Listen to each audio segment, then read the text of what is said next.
இன்னைக்கு தத்துவம் என்னன்னா, அரசியல்ல வந்துட்டா யார் வேணாலும் எப்ப வேணாலும் விழுவாங்க. ஆனா தடுக்கி விழுறாங்களா இல்ல தெரிஞ்சே விழுறாங்களா அப்படிங்கறதா முக்கியம். வெல்கம் டு பாலிடிக்ஸ் பேசுறாங்க.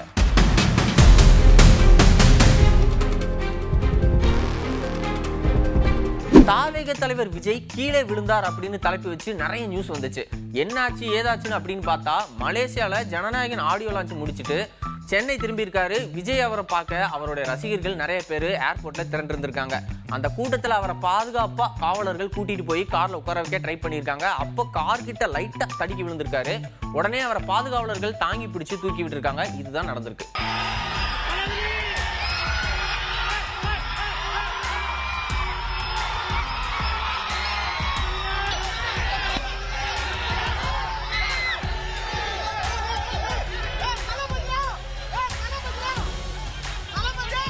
நேத்து பாத்தீங்கன்னா அதிமுக பொதுச் செயலாளர் எடப்பாடி பழனிசாமி அவர்கள் மக்கள் சந்திப்பு சென்னை சோழிங்கநல்லூர் பகுதியில் நடந்திருக்கு. அதுக்காக அதிமுக தொண்டர்கள் அவருக்கு ஒரு சர்ப்ரைஸ் கிஃப்ட் ஒன்று கொடுத்திருக்காங்க. அதை அவர் சந்தோஷமா வாங்கிட்டாரு. அது என்னன்னா, அல்டிமேட் ஸ்டார் அஜித் அவர்களுடைய போட்டோவும் பழனிசாமி அவர்களுடைய போட்டோவும் ஒன்னா ஃப்ரேம் பண்ணி கொடுத்திருக்காங்க. இதுல என்ன விஷயம்னா, விஜய் அவர்களுக்கு இருக்கிற ஃபேன் பேஸ் மாதிரியே நடிகர் அஜித் குமார் அவர்களுக்கும் பெரிய ஃபேன் பேஸ் இருக்கு. இப்போ விஜய் தாவேகா கட்சி ஆரம்பிச்சிட்டாரு. அவரும் அதிமுக கட்சியோட கூட்டணிக்கு வர மாதிரி தெரியல. ஏன் அப்படின்னா, கரூர் சம்பவத்தை வச்சு அவருக்கு ஆதரவு கொடுத்து நம்ம கூட்டணிக்கு வர வச்சிடலாம் அப்படின்னு எடப்பாடி பழனிசாமி கணக்கு போட்டிருக்கார் அப்படின்னு சொல்லப்பட்டுச்சு. அதனாலதான் அவர் போன கூட்டத்துல அதிமுக டிஷர்ட் போட்ட அதிமுக தொண்டர்கள் தாவேக கொடியை தூக்கி காட்டிட்டு இருந்தாங்க. அப்ப கூட எடப்பாடி பழனிசாமி கொடி பறக்குது, எல்லாம் நல்லதே நடக்கும் அப்படின்னு சொல்லியிருப்பாரு. இந்த விஷயம் பயங்கரமான பேசு பொருளாச்சு. தாவேகா அதிமுகவை விமர்சனம் பண்ண கூட டைம் இல்ல அப்படிங்கிற டோன்ல பேசிட்டு போயிட்டாங்க.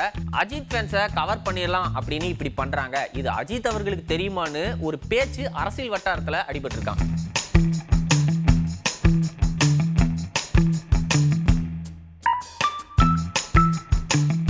இப்போ ஒரு கட்சி தலைவரோ நிர்வாகியோ யாரோ ஒருத்தங்க இன்னொருத்தங்களுக்கு எகெயின்ஸ்டா ஒரு ட்வீட் போட்டா அந்த கட்சிக்காரங்க பதிலுக்கு பதிலடி கொடுப்பாங்க, பார்த்திருப்போம்.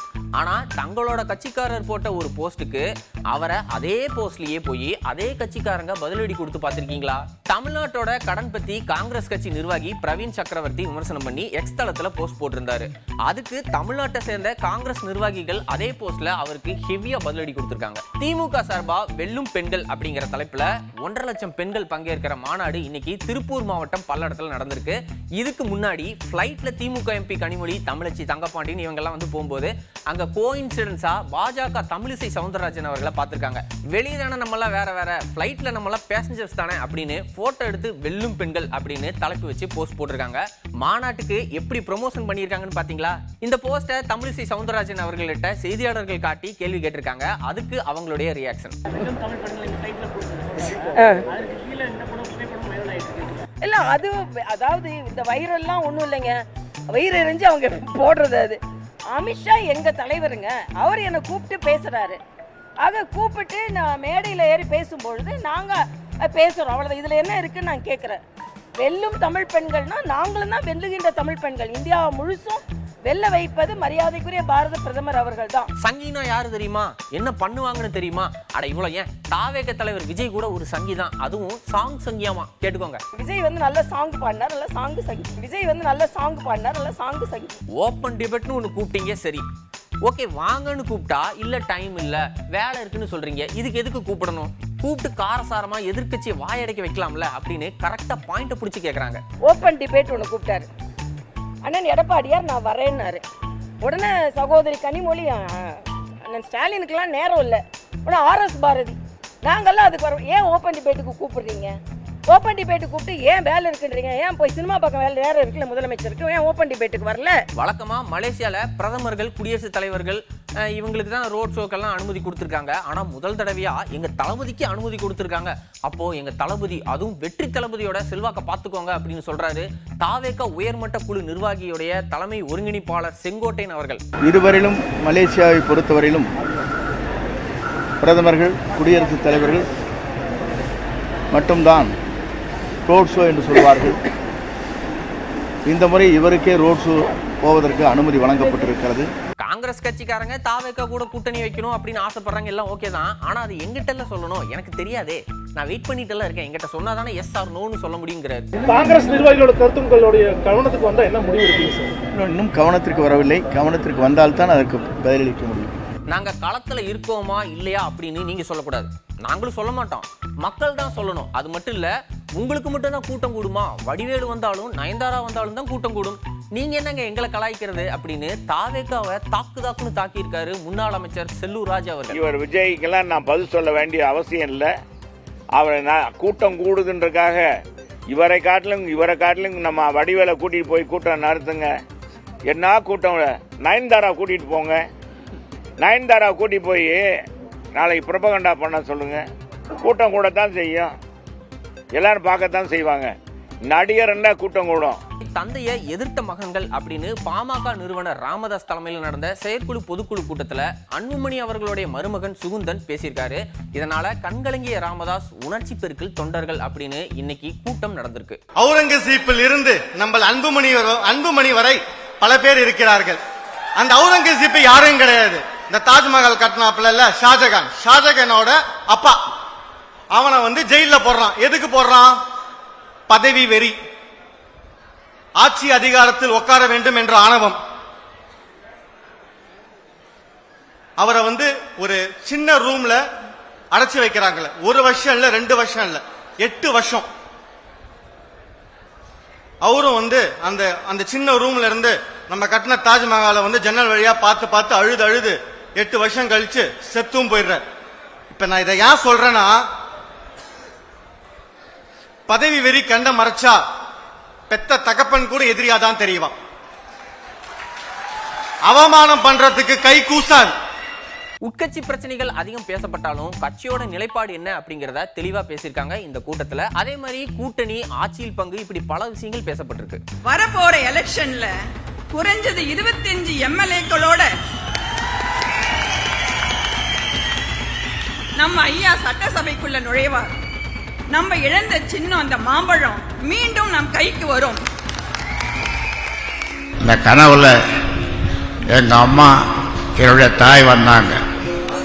தாய் ஏன்பா வரன்னு கேட்டேன்.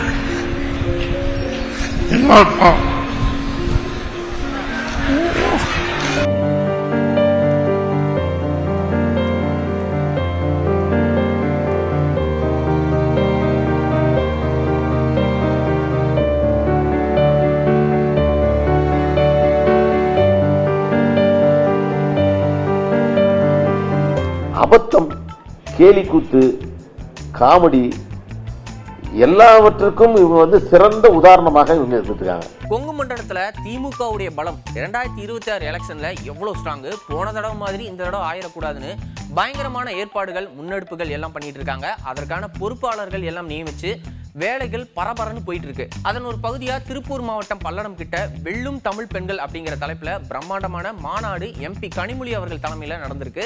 இதுல முதல்வர் மு க ஸ்டாலின் அவர்களும் சிறப்புரையாற்றியிருக்காரு. கொங்கு மண்டலம் இனி நம்மளுடைய கோட்டை, அதுக்கு தடையா கட்சிக்குள்ள இருக்கிற கருப்பு ஆடுகளை குறிவச்சுதான் நம்மளுடைய வேட்டை அப்படின்னு முழு வீரியத்துல விமர்சனங்களும் பதிலடிகளும் இந்த மாநாட்டுல நடந்திருக்கு. கிடைக்குமான தெரியாத நிலையில நாம இருக்கோம்.